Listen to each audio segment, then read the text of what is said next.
Usually I just go through some of the key issues which are creating problems for companies now as we speak, and what will create problems in the future. But because we've got Becky Stark here, she is going to cover all those topics, so I'm not going to go into too much detail about that.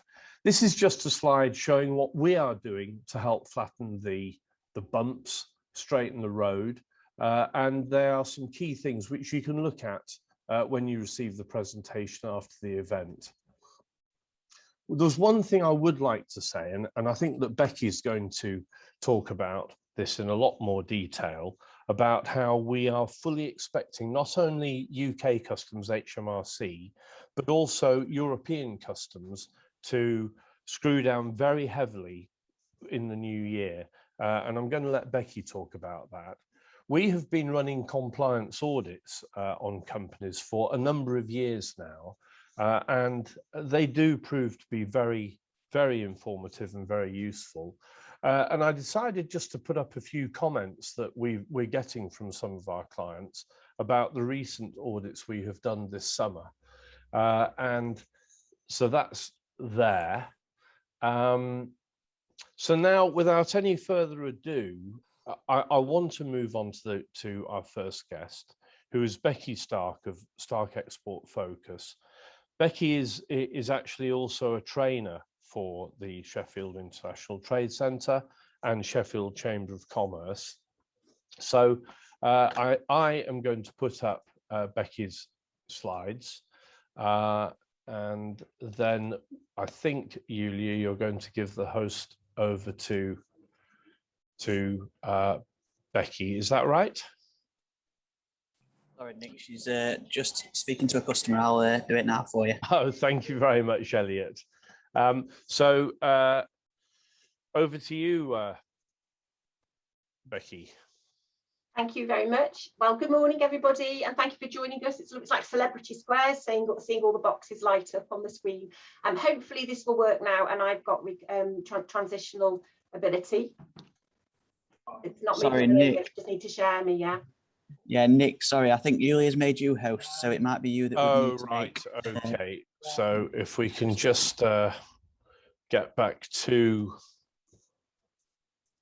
Becky. I'm just going to stop the presentation for a minute. Oh, I can't do that. Becky, I think I've got a problem making you host because I can't see you on the screen. So you're just going to have to tell me to move things along, okay? Sorry about that. No, that's fine. It might be a bit irritating for people. I'm really sorry. I'll sound like the COVID briefings, won't it? Whereas next slide, please. I'll just get you the first couple of slides. You can just move. You can just click them through until the images have all come up, and then that perhaps be a bit quicker, and I'll just talk around them. But Becky, I've managed to make you host. So. Okay. Hopefully this will work. Sorry, guys. Sorry about this. Technical challenge. So hopefully.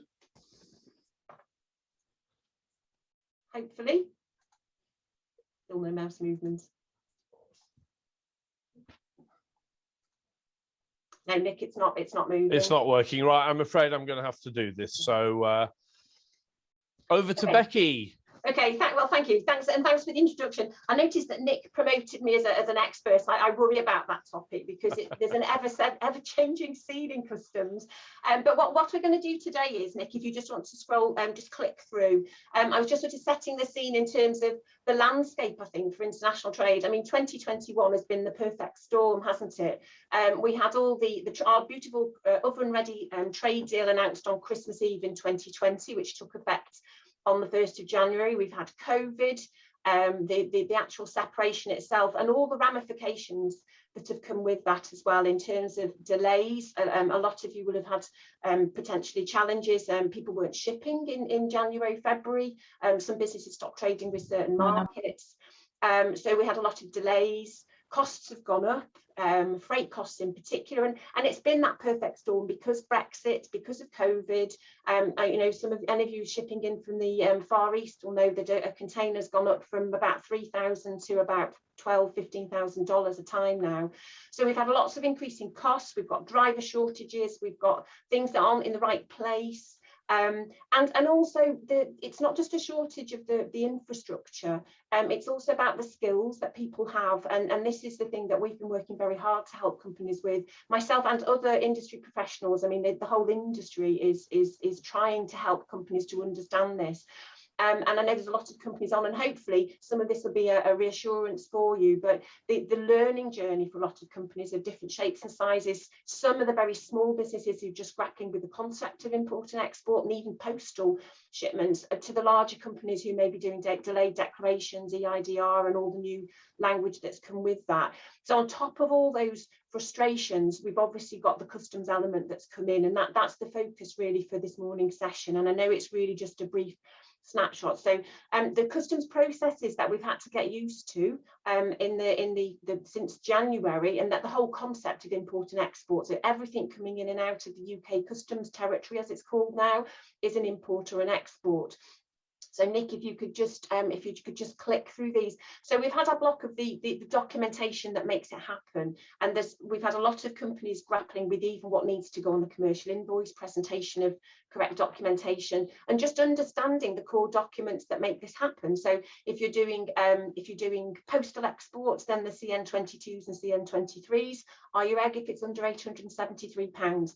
If it's above that figure, then we're into a full customs declaration. The SAD, the C88. So again, a lot of people have been having to learn what the process is behind the scenes when they hand those goods over to a freight forwarder or a parcel operator, or taking on that responsibility themselves and doing this in-house, what it means, what the SAD does, how it clears customs, and the paper trail. And I think the underlying message coming through a lot of this is about the paper trail that follows, and that's where we come into the compliance side of things that we'll be tightening up on.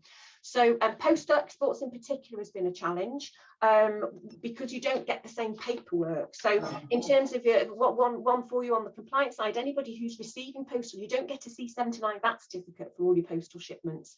And customs require that you actually keep a copy, and I don't know if anybody's doing this, of the label that comes affixed with a parcel, so that they can actually see that that's got the CN22 and CN23, that type of label that comes on your postal shipments, that is your evidence of customs import. So again, there's some simple process changes that companies need to think about. On a much larger scale, we've had the fact that the EU implemented full customs procedures for anything we were exporting from day one. There were no easements, whereas the UK government developed a phased import process, and we are about to see the next phase of that coming, which I'm going to explain. But we had 4 ways of actually bringing the goods into the country. Standard import is your basic import process, customs, duties and taxes, payable as the goods come in, or deferred or delayed. The delayed declarations is one of the ones I wanted to really just touch base on.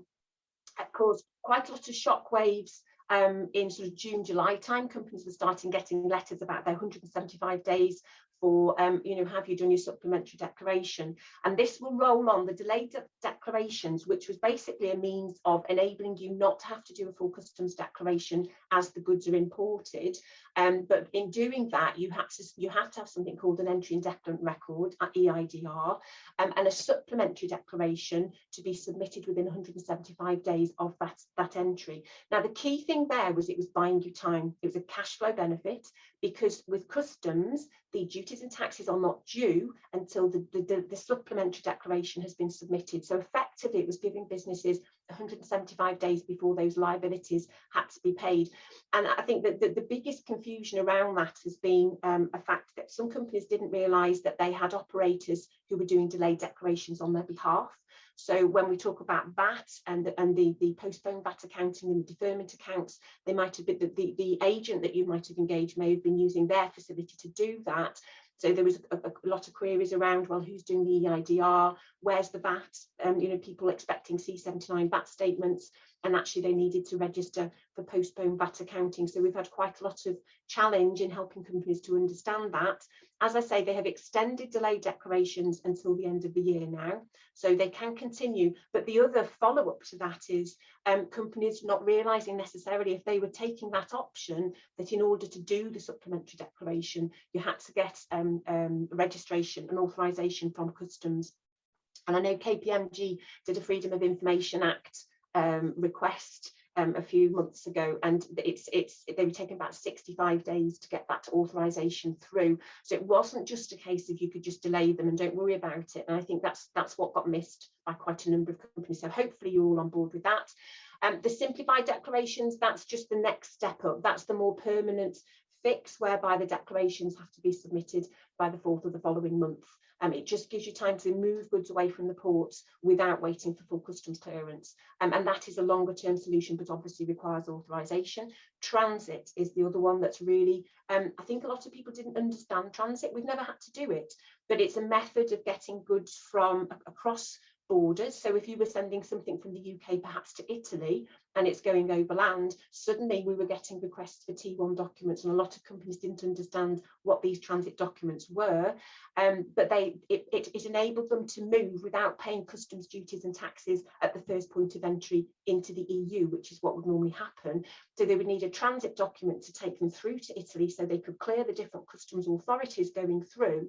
But even that's been complex in terms of where the freight forwarders can start and end transit, because as long as those goods are in movement, there is a customs liability. Some companies are actually authorised consignors or consignees, so they can start it from their premises. There are other alternatives in terms of how transit works, but I think that is one that a lot of companies have had to sort of come to terms with, and understanding the transit accompanying document is T1 and what that means for their journey, and the cost implications as well, and particularly complicated for those of you who might be doing sort of drop shipments. You're trying to deliver to a number of countries on one journey, because the transit document will only cover one consignment. You can't split the consignment. We've also had the introduction of postponed VAT accounting, which again is another easement from the government on cash flow. So that was to help people so that you didn't have to pay the VAT as the goods came in. But of course, again, it was understanding you don't need authorization to do postponed VAT accounting, but you do need to register for the VAT statements. And again, I've had a lot of companies, and I'm sure across the board, Nick and his team have probably seen this, some companies not realizing that. And when they're doing their VAT returns, they're sort of, well, my C79 doesn't marry up. And it's because there's been VAT accounting that's actually been sat in postponed VAT accounting. Because to do the delayed declarations or anything with a customs authorization, you have to use postponed VAT accounting in a deferment account.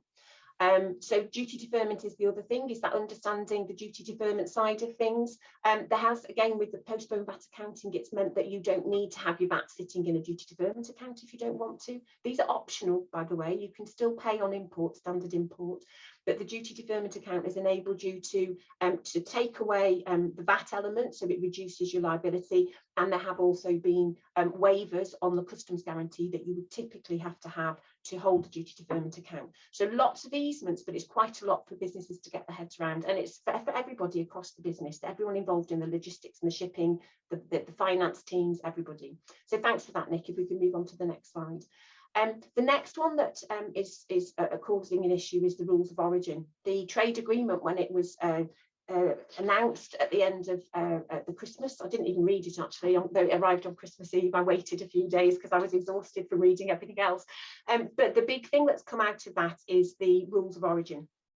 And that's caused a lot of consternation across the country, because I don't know how good you are on rules of origin, but actually having the calculations, the proof of the origin of your goods, it's not where you dispatch them from, it is the origin according to the rules of origin. And they're dependent on your commodity code. So it does throw into question, are you using the correct commodity codes? And do you understand how these rules of origin work? So, and the other thing is the implications for wider trade agreements. We have the UK EU TCA, Trade and Cooperation Agreements, but we have also negotiated other trade agreements. And it's understanding that at this moment in time, the rules that we have for the EU UK TCA are not necessarily the same that we have with all countries. So there is a bit of a checks and measures on what the rules of origin are, depending which country you are shipping to. And the government's introduced some really good tools to help you do that, so you can check without having to read great volumes of a trade agreement. You can check which country, what the rules of origin are, to make sure you're compliant. But the key thing there is the compliance. So a couple of things on the compliance side here. First of all, as far as the EU UK trade agreement it was established, what they have allowed businesses is a 12-month grace period for the collation of evidence.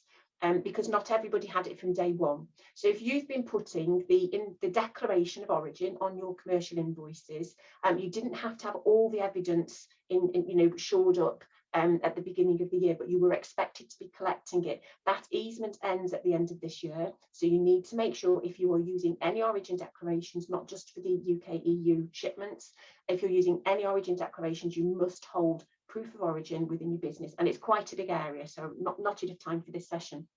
The other thing is just understanding approved exporter versus REX. So the REX system is a registered exporter system that is run by Europe.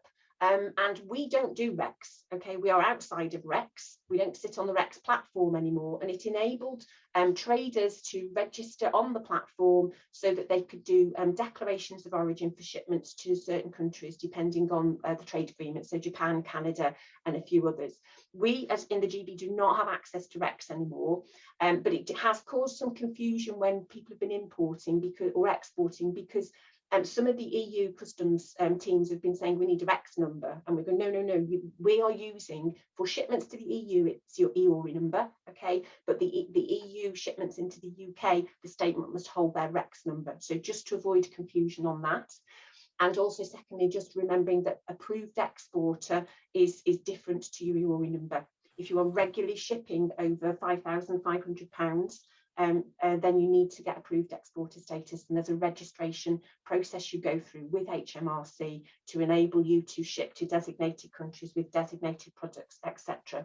So you do need to be aware of the difference in this terminology. GSP, I'm not going to go into too much detail, but again, we have something called a Form A. It's an easement for products that are coming from GSP countries. And the whole thing about origin has been really complicated, where we've had companies who are bringing things in from the EU, maybe doing something that does not constitute a significant transformation to give them UK origin, and therefore what happens when you ship those goods back to the EU. And I don't know if anybody's seen, there is an amazing flowchart of sending something back to the EU. If you haven't seen it, we'll have to send you a link on it, and you can have a look. But there have been questions around how you could lose GSP status if you've imported the goods into the UK. So rules of origin is a very big area. Hopefully you're getting your heads around it. Hopefully some of you are really confident, but just be mindful of some of these key challenges here. Thanks, Nick. If you could just put the next section up. So really the checks and measures there are, have you been making origin declarations on your invoices? Because if you have, you need to make sure that you have the origin, proof of origin within the business.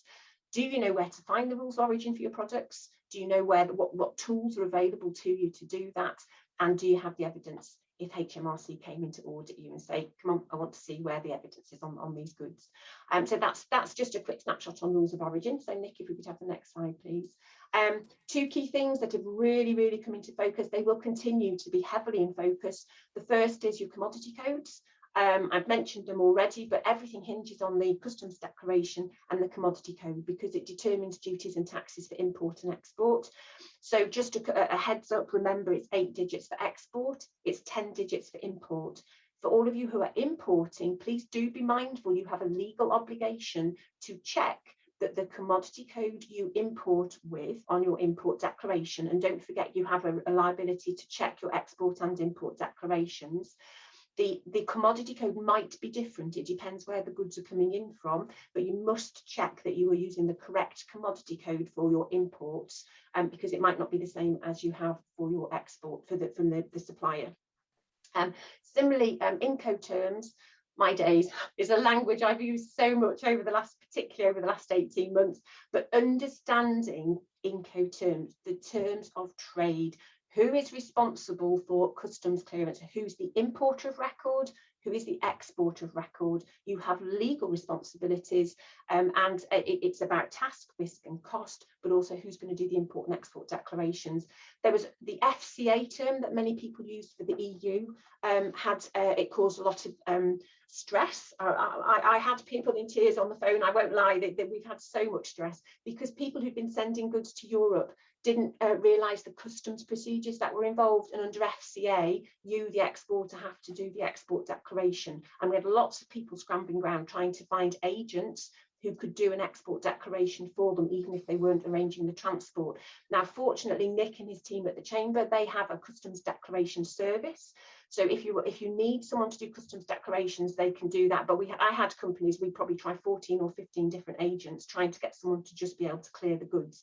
That has settled, you know, people are getting in their stride, but we've still got endless conversations, particularly with people who are using postal services, but some of the bigger consignments, that decision to offer DDP to a customer, you know, I do be very, very careful, because we've got then the issues around liability for VAT and how you can reclaim VAT is the other thing. If you're doing DDP, how do you get it back? So the Inco terms, I don't think, and I'm sure Nick would agree with me, I think it's a topic that has been, it's in every conversation I have with a company, is what Inco terms are you using? Because that's the first point of call, that's what determines it. So yeah, have to drill those home. And thanks, Nick, if we could move on to the next one. Okay, so yeah, if you just click onto the full screen, Nick, if you would please. We had a phased introduction of import controls. October, this was originally scheduled for April, but for October, the 1st of October, we are increasing the requirements for imports of products of animal origin. And of course, I've just highlighted in there, it's the new controls that are coming there, and we have the IPAF system rather than traces. I don't know if anybody's dealing with animal products, but IPAFs is the system for imports, and you have to be registered on that. The other thing is export health certificates will be required for some of the goods coming in. So we're increasing the checks and measures for what is coming in from Europe. Now, I've also put at the bottom of here, and there's a website link. I've tried to put a couple in for you.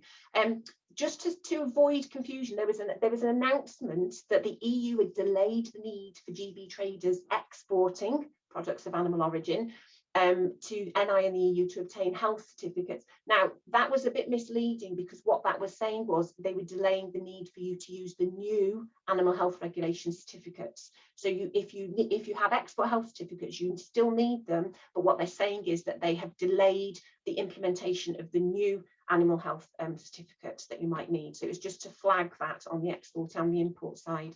Thanks, Nick, that's great.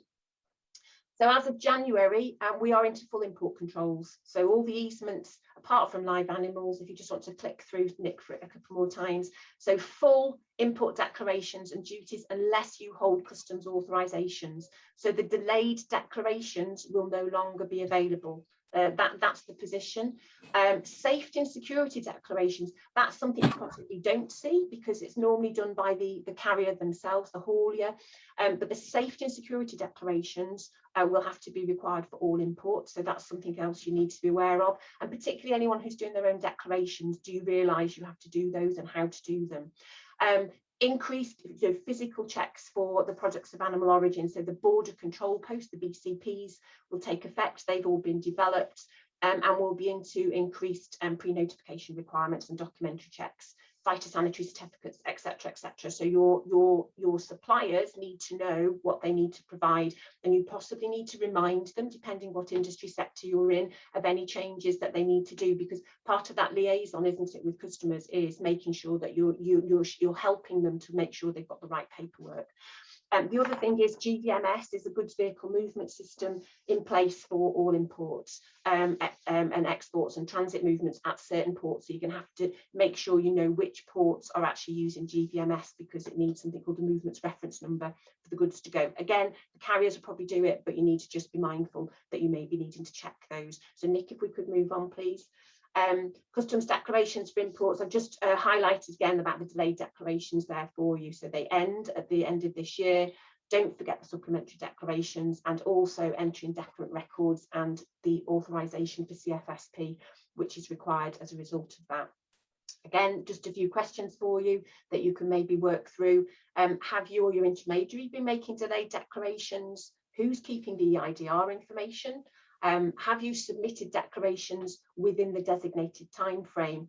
And an important one here, have you received any goods from the EU since the 1st of January where there's been no import declaration? Don't know if anybody's had any letters from HMRC. It's their first step up in checking on traders. They've given you an easement, they've given you time to get your head around all this.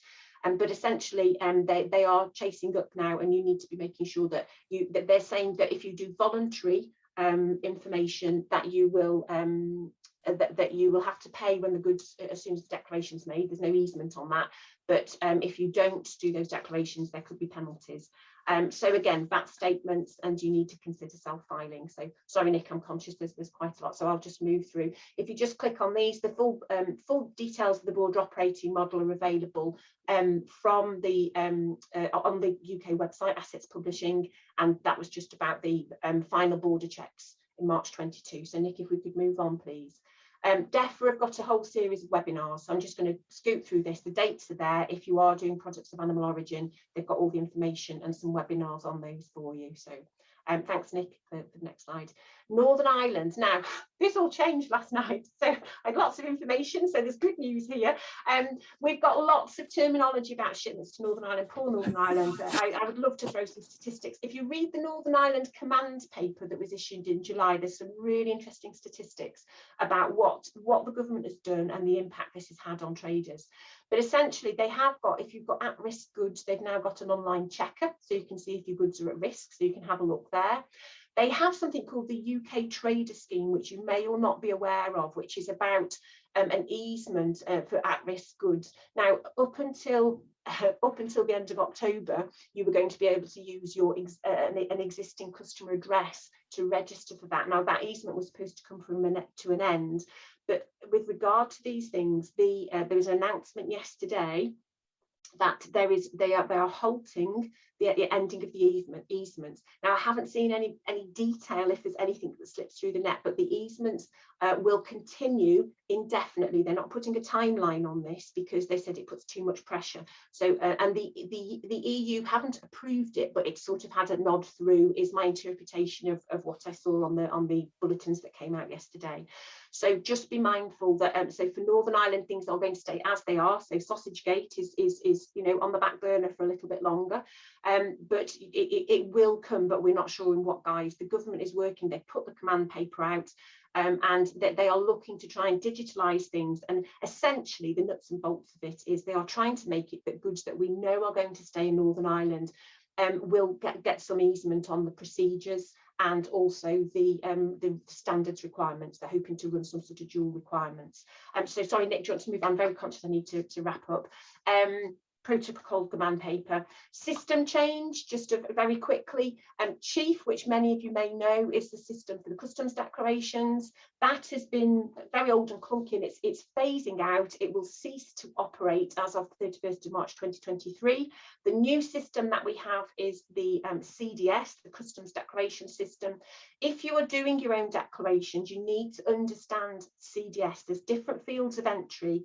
I'm hearing that it's taking a lot longer to complete CDS entries, so be mindful. We could have some pressure coming through the system again in terms of time constraints, hopefully not price increases on declarations, but do be mindful. And if you're doing your own entries, make sure that you know what the fields of entry need to be for CDS. So you may see some additional information requested from forwarders. So Nick, if you'd like to move on, that'd be great, thanks. So yeah, just make sure that your custom software is relevant, and staff know what the data entry requirements are on Chief. And another one, just very quickly, there's new CPC code coming out for goods that are moving through smaller ports. There's been lots of issues about having to declare goods arrived, etc. Basically what they're doing is there's a new CPC code that's coming into play. If you have a chat with your partners that you're working with to know whether or not you need to do that, that will simplify again the entries onto Chief before the goods reach port. So that was just an aside. And very quickly to wrap up, I just need to, and apologies, there's so much to say. Nick, for the last slide, it was just really about for all of you thinking about your process. Have you got your processes sorted? Have you got documented procedures? Could you withstand a customs audit? Do you have your rules of origin paperwork? Do you have your proof of export? Are you checking your export and import declarations? Do you know what the record retention period is for all of these? Are you getting your C79 and PVA statements to legitimise your VAT returns, etc., etc.? There's an awful lot that hopefully you've been learning as you go along. There's more to come on the import side, but hopefully, do concentrate on doing a snapshot of where you are within the business. And Nick said, as his team are doing compliance audits, it's a good time to be thinking about that, so that you're in a really solid position moving forward, and everything's running as it should for when things kick off in January for full declarations, because nobody wants penalties. If you have a look at Customs Notice 301, it tells you all the horrible penalties that you can get from customs. So you know, bear that in mind. There's lots and lots of support out there, but if you want any further information, give Nick a shout and we'll help where we can. So sorry, it's a whistle stop. Customs is not a quick subject, and I'm sorry I've overrun, Nick, but I'm going to leave you and hand you back over. So thank you very much, everybody.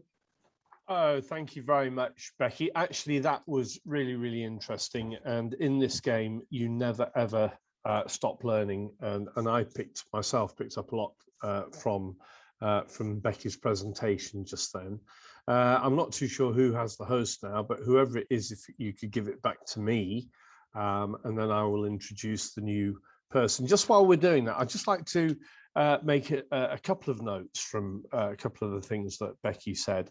She was talking about transit documents. We are issuing transit documents now, and she mentioned authorized consignee. We will give our clients the authorized consignees ship if the correct conditions are in place. That's the first note. And the second note is, right at the end there, she was talking about the new digital computer system, CDS. We are also working on the new CDS system already. In fact, we were one of the first customs broker organizations to shift over to CDS because we were working with HMRC on it. So hopefully I am the host now. So without any further ado, I'm going to stop sharing Becky's screen. And I'd just like to introduce you to our next guest speaker, who is Stephen Kimber of Conformance Limited. Now, Stephen has very kindly come on to talk about this subject.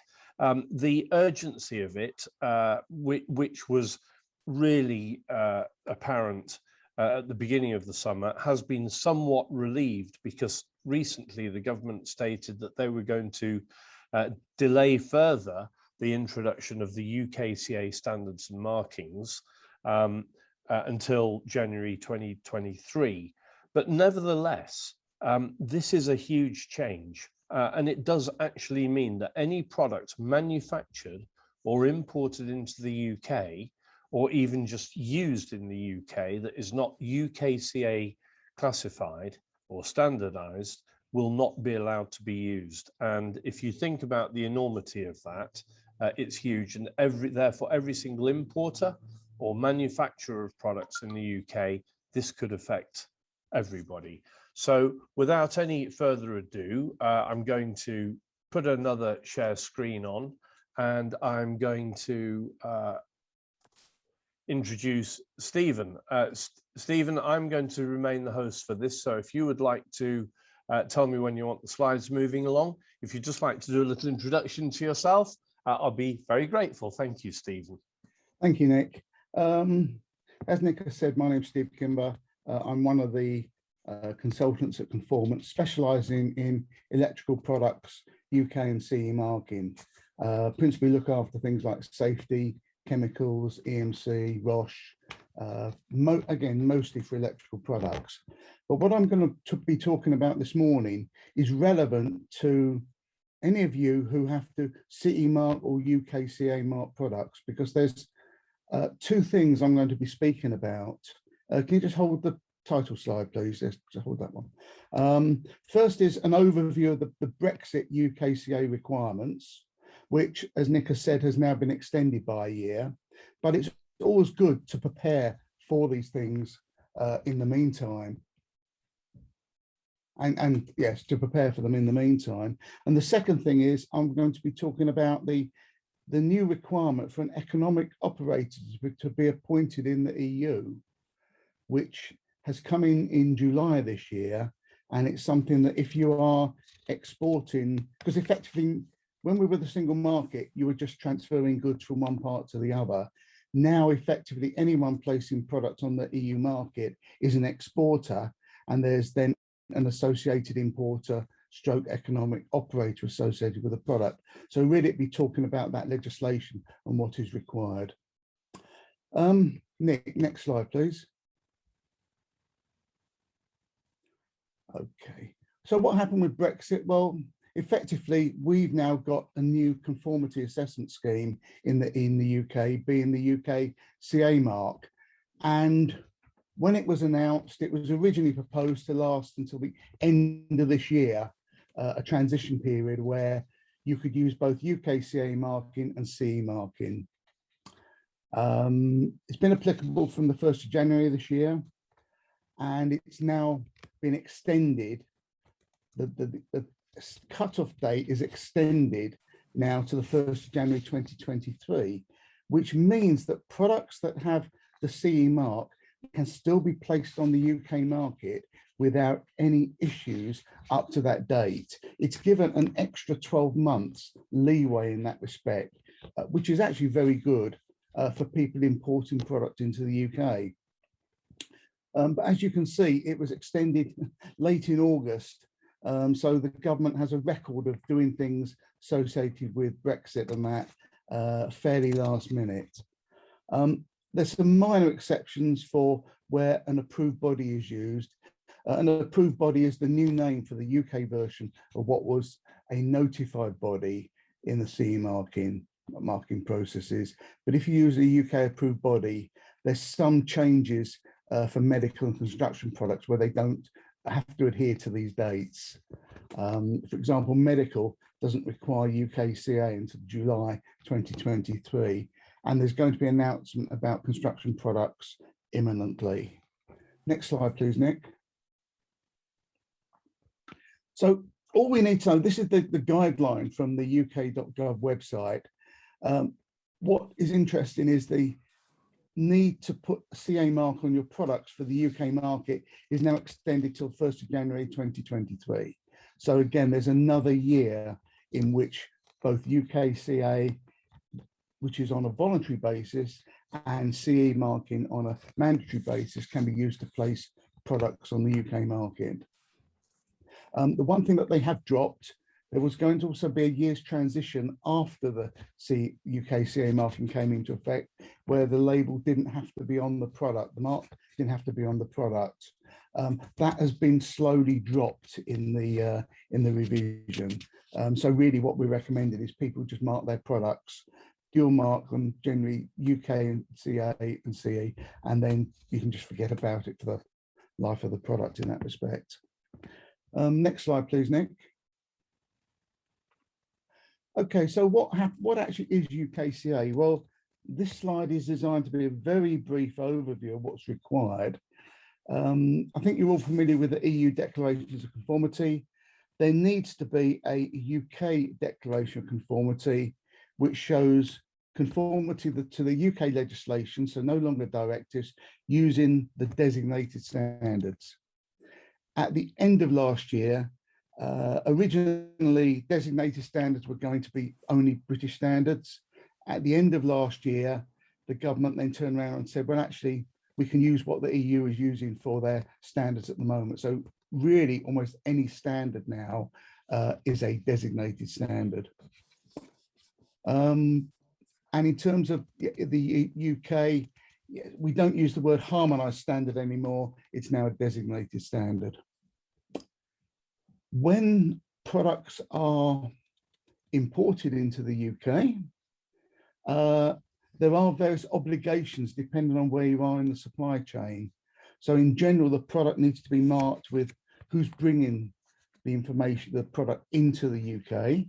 And normally a contact address is required. A website is not adequate. Importers, they need to check what they're bringing into the UK. So they have to do their due diligence on the product documentation, markings, declarations, and technical file. There has to be a technical file kept on the product. And again, there is a requirement to actually check that that is satisfactory. They will also be the primary point of contact if there's any issues with compliance, and they need to be prepared to cooperate with authorities if there are any product issues or product problems. i.e., for example, maybe a recall or something like that. Next slide, please, Nick. Technical files have to be in English. Well, that's not normally too much of a problem because most technical files tend to be either English-based or graphics-based. There is no, if you are performing CE marking at the moment, then generally there is no need to change any of the things that you're actually doing in terms of testing and documentation, because the changes for UKCA parallel that for CE marking. Northern Ireland remains Northern Ireland remains effectively within the customs union. It's no longer in the customs union because of the trade and cooperation agreement that was signed, but effectively for CE marking and for UKCA marking, Northern Ireland is part of the EU in terms of that legislation. So you need CE marking to place products on Northern Ireland market indefinitely. There is also what they call a UK NI mark, which is UK Northern Ireland, where a UK approved body is involved. That could also be used to place product on the Irish market as well. But to be honest, with Ireland, it seems to be in a state of flux, and this is more political than actually in terms of legislation. Next slide, please, Nick.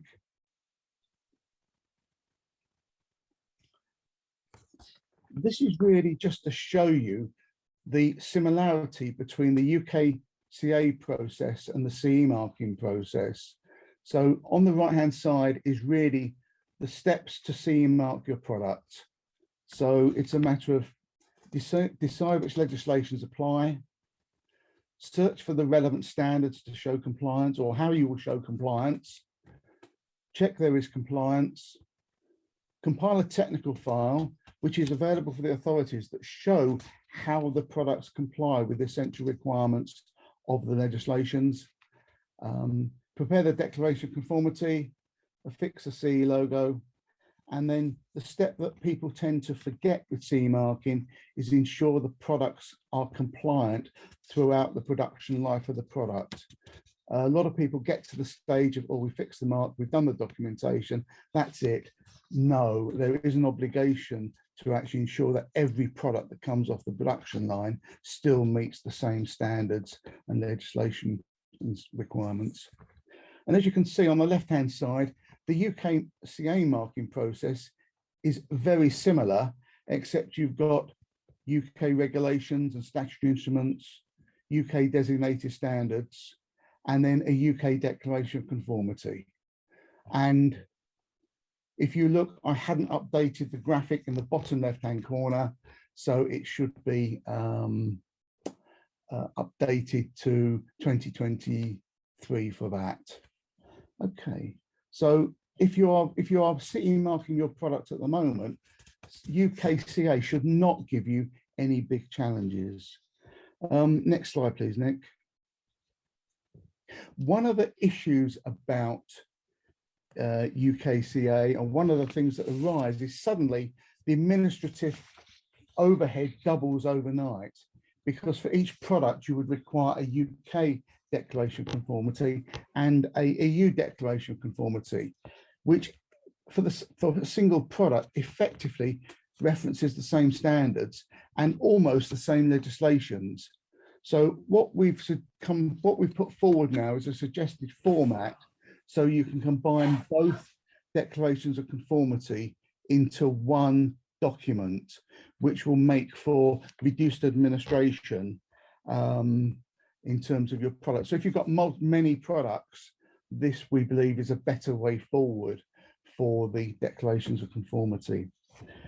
In terms of the UKCA, the government website says that the UKCA declaration should be a separate document, but it doesn't have to be. So that's why we put forward this proposal for a dual declaration of conformity. Okay, next slide, please, Nick. Just a bit about the UKCA mark. It can only be placed on the product by the manufacturer or its authorized representative. So if someone is bringing in product from outside as an importer and they're not the manufacturer authorized representative, technically they shouldn't be placing the mark on the product unless they assume full compliance for the product. So this could be, for example, if the product is branded in their own company name. But as soon as you accept full compliance, it is full compliance. It's ensuring the technical file is correct, ensuring the declarations of conformity is correct, etc., etc. As with the CE mark, mark must be legible, durable, and visible. You can only place it on products where the UKCA legislation applies. So we do find there are some products under the General Product Safety Regulation where people have started to apply the UKCA mark, things like furniture and say gym equipment.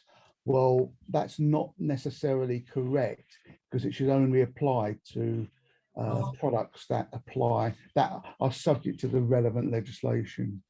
And as the CE mark, the minimum logo height is 5 mil, and it's been 5 mil in all the legislation that I've seen so far. And of course, the mark has to have the format shown in the presentation. Next slide, please, Nick.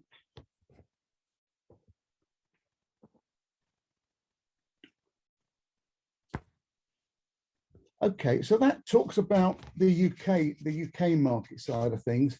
Now let's look at a UK manufacturer exporting to the EU. So in general, the CE marking requirements haven't changed. But in the EU, they will only accept CE marking. They will not accept UKCA. Even though products may have been tested and assessed to the same standard, UKCA marking is not recognised in Europe. So now you have to consider that any products made in the UK are now exported to the EU, and the EU then has to have an importer, or on the EU side, there has to be an importer, similar to that of importing products into the UK. So they need to mark the product with a name, trademark, and again, contact address, and check adequacy of markings, declaration, technical file, and accompanying documentation. So again, this is an extra stage that wasn't there before prior Brexit. The EU would accept quite a bit of UK information. Okay, if we now move to the next slide, please, Nick. There's a new regulation 2019-1020, which came in effective from middle of July this year. It strengthens up the market surveillance side of things in the EU. And there are 18 directives, mostly electrical, ROSH, some other requirements, that say that you must have an economic operator established in the EU from July 2021. Now that is effectively your representative in the EU to the authorities if there are any compliance issues or requirements. So this economic operator can be the manufacturer, if they are established within the EU or have an office in the EU, the importer, an authorized representative, or fulfillment service provider. One of the loopholes this legislation was designed to get round is online sales. So if someone is selling online into the EU, technically you then need to have that person identified as your economic operator. And economic operator information must accompany the product. Depending on how you look at the legislation, the product may or may not be marked, but the documentation accompanying the product, the instruction manual, the shipping documents, etc., should generally name the economic operator associated with that product. Next slide, please, Nick. So as you can see, the UK economic operator has quite a few responsibilities. So they have to hold that the declarations, they have to generally hold the declarations of conformity and have access to the technical files and make this information available as required to the authorities, and also technical files. They also have to inform the authorities of risks. If they find out that the product that they are responsible for has, let's say, a safety recall on it or something like that, that generally under legislation, you have to inform the authorities about what the risks are in the product, and more importantly, what is being done about it.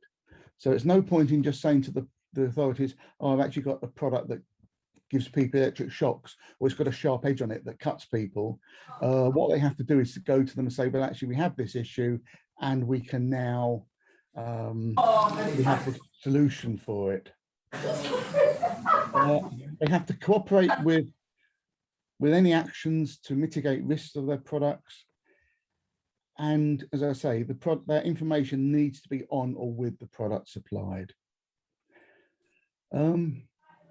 So the economic operator has got clearly defined responsibilities. That's the message I'm trying to get over from this. So next slide, please.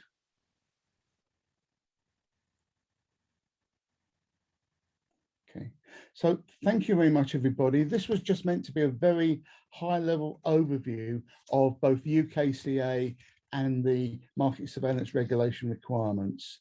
And I believe Nick is going to take questions at this point. So thank you very much for your time.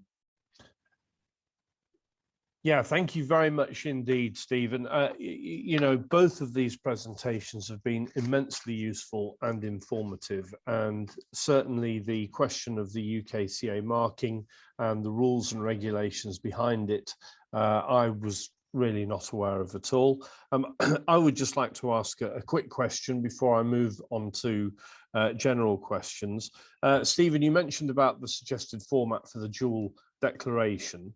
Do these have to be officially raised, or can an individual or a company raise it themselves on their own letterhead according to the format that you showed us? Yes, it can be. Generally, it's a self-declaration for most of the products. So any of the directives and legislations that allow self-certification, self-legislation can raise the documentation themselves. If a notified body or approved body is involved, then generally it'll be raised in conjunction with them. And it must be signed and authorised by a person within the company that has a suitable level of seniority and responsibility. So yeah, in general, the answer is yes, but it is a legally binding declaration as to the standards the product complies with. So it has to be correct, because in the event of any recalls or safety issues, that is generally the first document that the authorities will want to look at. Okay, thank you very much for that. Now, we do have a lot of questions in the chat, and usually I try to make sure that we finish these live events on time.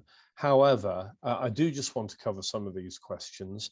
If we can't cover them all, we will go through them and we will get back to you individually to answer the questions. So if anybody has got other pressing issues to do, or they just need to get on with their day, that's absolutely fine.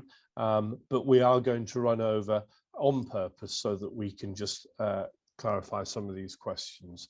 So for the first one, this is for Becky and it's for Donna. We use freight forwarders who use delayed declarations. What force have we got to ensure the supplementary declaration is done on time? Also, sometimes we're struggling to obtain the C88 from the forwarders. The freight forwarders aren't helpful. Can we quote anything from HMRC that will ensure they send us the correct information? Becky, thank you. You're on mute, Becky. Yeah, sorry. Good question, Donna. It's raised one that's raised a lot of problems. Essentially, it comes to instruction. So the freight forwarder is acting as your agent. You would have signed a direct representation agreement, probably. So the key is it's instructing them. They act on your behalf under your instruction. So the liability for anything is still yours, but they should be acting under instruction. I think the problem that we have is, there's phases to this question. So first of all, did you tick somewhere saying that you're happy for them to use delayed declarations? because there's an issue there if they haven't. I can see you on the screen, fortunately. You didn't tick anything to say about using delayed declaration. So I think a conversation needs to be had about, well, who's maintaining the EIDR, because are they assuming that you've done it, or have they done it, and therefore who is prompting the bit where the supplementary declaration gets done? Because as I said, to do the supplementary declaration, does that mean, are they authorised to do supplementary declarations? Because if they've done a simplified declaration and they're going to do all of it, then they will have to be registered. They'll have to have authorisation from customs to do that supplementary declaration, in which case you should be okay. It's just that who's doing the entering declarant record in terms of tracking what's come in, so you can match it all up. The second part to that is, if the supplementary declarations haven't been done, you could potentially have VAT and duty liabilities. And I don't know if you're on top of those. Have you been getting PVA statements? Yeah, okay, well, that's good. So yeah, it's a conversation to have with them about, are they authorised to do the supplementary declarations? And then can you marry up, if you're doing EIDR records, then can you marry up and say, well, these need submitting by when? And this is definitely a grey area that we seem to have come across with a lot of companies. Obtaining copies of the C88, I know there's lots of companies with this who are banging their heads against the wall, and actually keep the pressure on. In fairness to the forwarders, they have had a tremendous volume of information and stuff that they're processing. So some of it is just that they're catching up with themselves. It may be that if they're doing delayed declarations, there isn't a full C88 anyway. They'll only have done an abbreviated entry. So there isn't a full declaration to see. So you won't get the full C88 until that supplementary declaration's been done. So, but you need to see what they've already sent. So, and anything in terms of full C88s, full import declarations, export declarations, you do need to get copies, because you as the exporter importer are responsible to check. That's the legal position as the importer and exporter of record. And in terms of HMRC information, I mean, you could just signpost them to the direct representative agreement, but also customs notices in terms of what they require in terms of proof of export and etc. There are, in various stages, it says about what your responsibilities are. So there are various customs notices that you could refer them to that would sort of put the onus on them for their responsibility. So sorry, it's a bit long-winded. Yeah. Sorry, I'll just unmute myself just for a second. One thing that we've noticed is that the freight forwarders aren't actually asking us to send them the information. They've already got it from our supplier. So the first that we know is that the goods are in our warehouse. They don't come with any paperwork. We just know that we received the goods, and then they charge us for their declaration fee. So and then we then chase it up with we then chase all the paperwork and say, well, we can't pay you until we can prove that you've declared it correctly. The other thing is, what are the Inco terms? If you're saying you don't know DAP, so you are the importer of record. Yeah. Yeah. Okay. Yes, with all those other responsibilities. Yeah. So, yeah. Chasing them. You'll have to keep chasing them, and that. We're going through all of our MSS data at the minute, to try and make sure we've got C88s for every record. Well done. Yeah. But it's a long job, isn't it? It is frustrating, but you're just going to have to keep the pressure on and keep on at them to ask for paperwork. Okay. So sorry, I've got no magic wand there. Okay, thank you. Thanks for that, Becky. Thanks for the question, Donna. Another one for Becky here. What are the conditions for waiving the bank guarantee for a duty deferment account? I don't think there's any in-depth conditions. In fact, Nick, what I could do is send you the link on duty deferment accounts. They were saying that just businesses can apply for a waiver. If you've already, and it was actually if you're want a new deferment account, or even if you have an existing deferment account, you could still apply for a waiver. There's two different application forms. It depends whether you're looking for 10,000 and below, or in excess of 10,000. It's a more detailed process, that waiver application process if it's above that. But probably the easiest thing is to send a link, Nick, that you could circulate with the files at the end, just in terms of going about getting that deferment with the customs guarantee waiver. That's okay. That's really helpful. Thank you, Becky. If you could send that over. Yeah, I've now got a question for Stephen, and this is from Mark. With regards to the importer, contact and address for CE, this would be the manufacturer. So where does the importer's address go, Stephen? So you're importing. I think into the EU or into the UK. Mark, would you mind just elaborating on that? Mark Roston Edwards. This would be, sorry, thanks, UK. So if you have a product manufactured in the EU, then the CE declaration would require the manufacturer's name and address be identified on the CE label, whereas the importer is actually different. And if you basically, if you're the importer of record to the UK, I'm assuming this is probably linked to what Becky is talking about, then you can't simply have two addresses on the label. So therefore you can't have a UK CA or a CE harmonized label. You'd have to have two different products. Let's have a think unless you decide that you've negotiated that your supplier is the importer of record. Yeah, when you're bringing goods into the UK, it is a requirement that the importer's details are, I think, on the product. Actually, I'd need to look at this one in detail, but you only really need one address on the product. I think you would have trouble if it was only an EU manufacturer, though, when you're bringing it into the UK.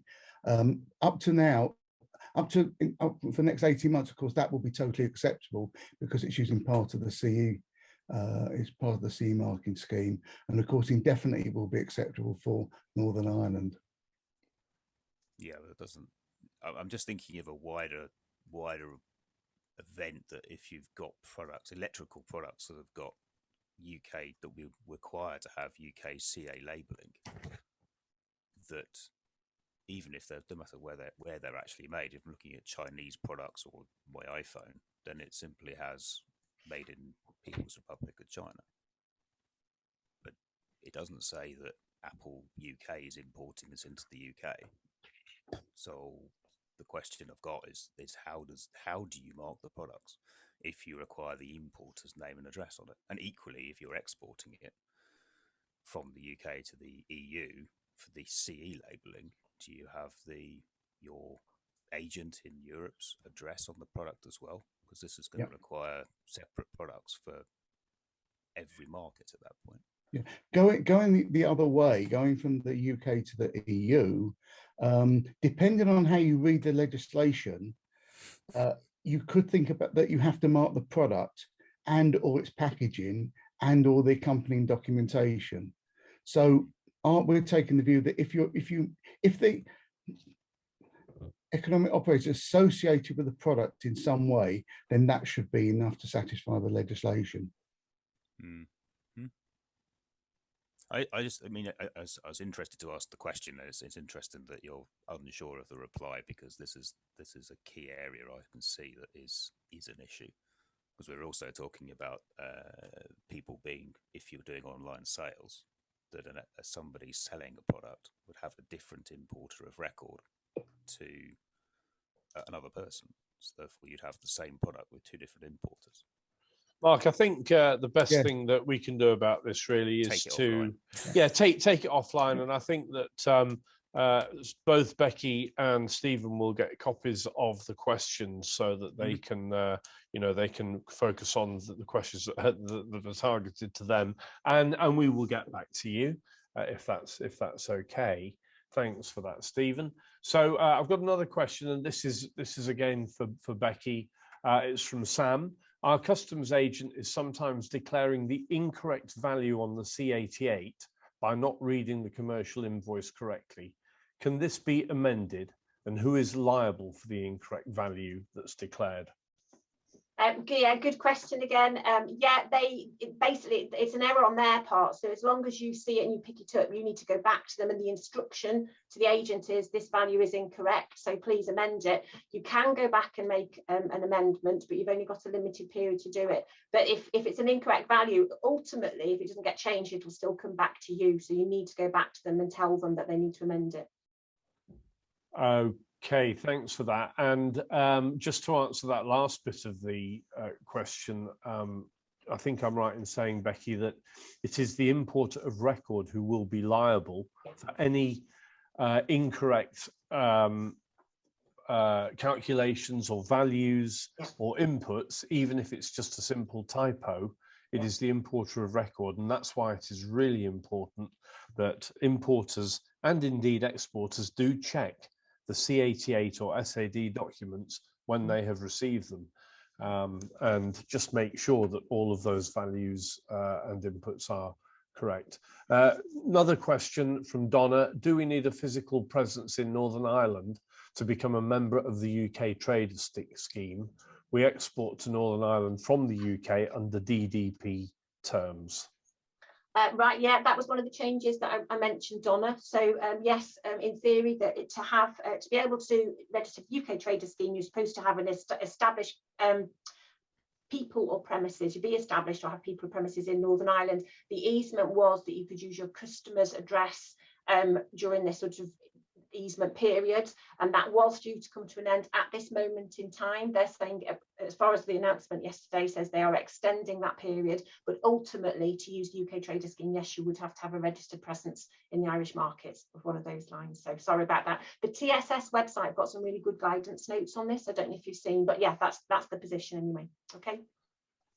Thank you. For Stephen now, please, Stephen, and this is from Laurie, who has actually a similar question to the previous question from Mark. But we import a small engine product from Australia with the CE mark. We import into the UK and then sell both the UK and the EU via a dealership network.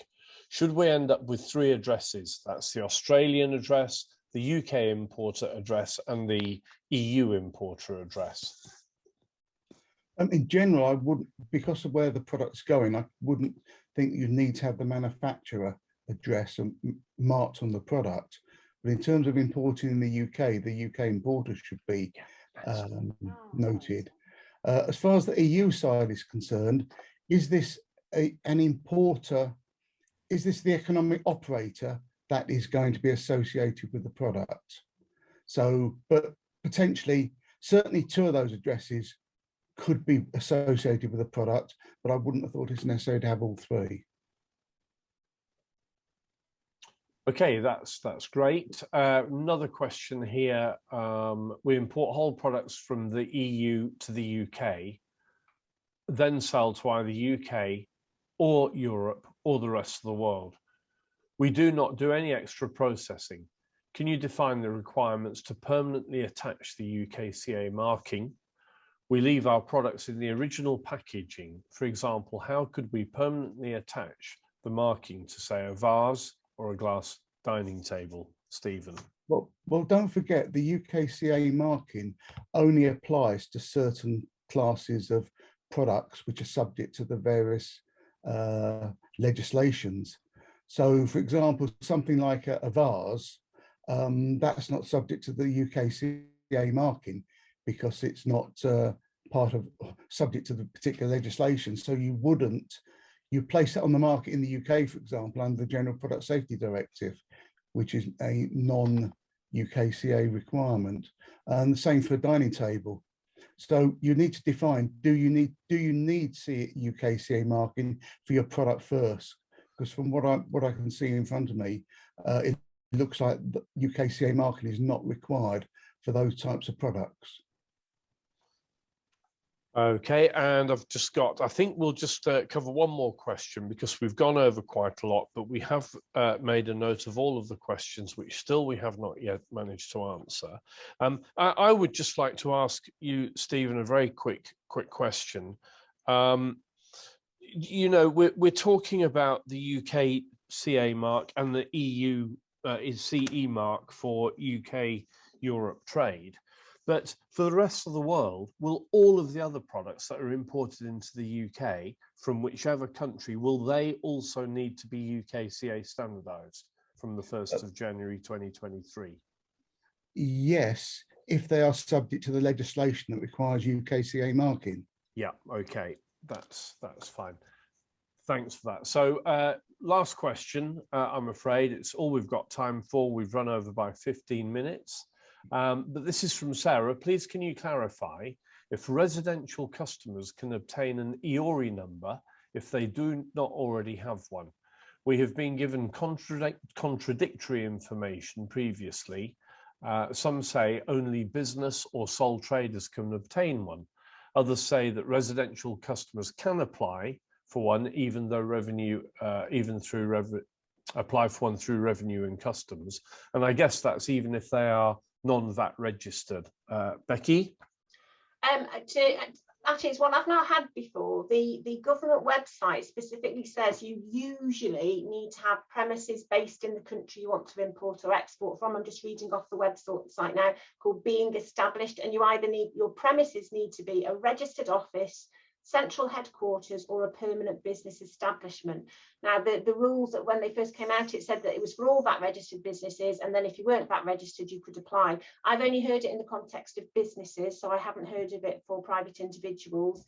But, you know, again, sometimes it's down to how you read things. I do not know off the top of my head if there's any easement on an individual. Normally, that would not be the case. It's normally a business identifier, registration identifier. So you might have to contact the customs helpline to ask that. But normally it's business that's registered.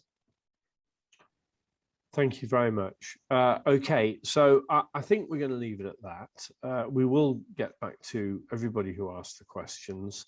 The recording will be on the website, and everybody who registered for this event will get copies of the slides. Usually I end up with a slight, couple of slides, but I'm not going to do that because it's not necessary. They will be on the slides when you receive them by email after this event. But I would like to thank Becky and Stephen for talking today. I, for one, felt that they were very informative and interesting presentations. I am sorry we have run over. We haven't fixed the date yet properly for the next event, next International Trade Live event, but we do know what it's going to be about, and we're going to start looking at the legal aspects of trading in Europe and the rest of the world through the UK. I will have a couple of a couple of lawyers, solicitors, who will be coming to talk about this. So keep an eye on our website, keep an eye on our LinkedIn pages and Twitter, but you can rest assured that we will be marketing the next event like we normally do. So Becky and Stephen, if you could, and Yulia, if you could just stay on after the event. We will be closing it down now, and I wish everybody a really successful rest of the day. And thank you very much for joining us in this event, and I will say goodbye. Goodbye. Thank you. Thank you.